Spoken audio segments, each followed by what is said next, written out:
name is Dr. Anthony Levatino. I'm a practicing obstetrician-gynecologist, and I've performed over 1,200 abortions.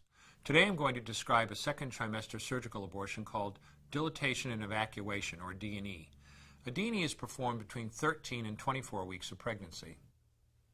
After administering anesthesia, the abortionist uses a weighted speculum, like this one, that opens the vagina widely. Because second trimester babies are so large, this greater access facilitates a late-term abortion. Late-term abortion requires that the cervix be prepared 24 to 48 hours in advance with laminaria. Laminaria is a type of sterilized seaweed that absorbs water over 8 to 12 hours and swells to several times its original diameter. Once removed, metal dilators can be used to further open the cervix as needed. Once the cervix has been stretched open, the suction tube is placed inside. A baby at 20 weeks gestation is as big as the length of my hand, from head to rump, not counting the legs. The suction machine is turned on, and pale yellow amniotic fluid surrounding the baby is suctioned out through the catheters. With babies this big, they don't fit through catheters this size. The baby's bones and skull are too strong to be torn apart by suction alone. This is a Sofer clamp. A Sofer clamp is made of stainless steel. It's about 13 inches long. The business end is about 2.5 inches long and 1/2 inch wide, and there are rows of sharp teeth. This is a grasping instrument. When it gets a hold of something, it does not let go.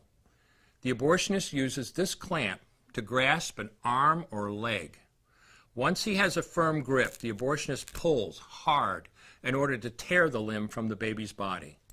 One by one, the rest of the limbs are removed, along with the intestines, the spine, and the heart and lungs. Usually the most difficult part of the procedure is extracting the baby's head, which is about the size of a large plum at 20 weeks. The head is grasped and crushed.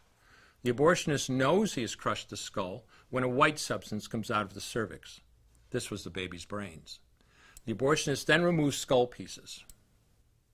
He removes the placenta and any leftover parts of the baby with a curette, scraping the lining of the uterus for any remaining tissue.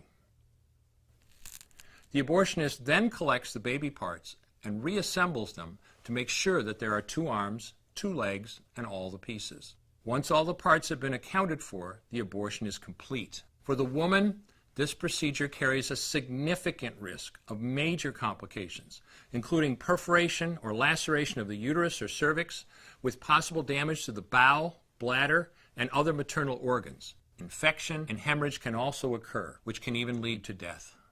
Future pregnancies are also at greater risk for loss or premature delivery due to abortion-related trauma and injury to the cervix. As I mentioned at the beginning, I'm Dr. Anthony Levatino, and in the early part of my career as an OBGYN, I performed over 1,200 abortions.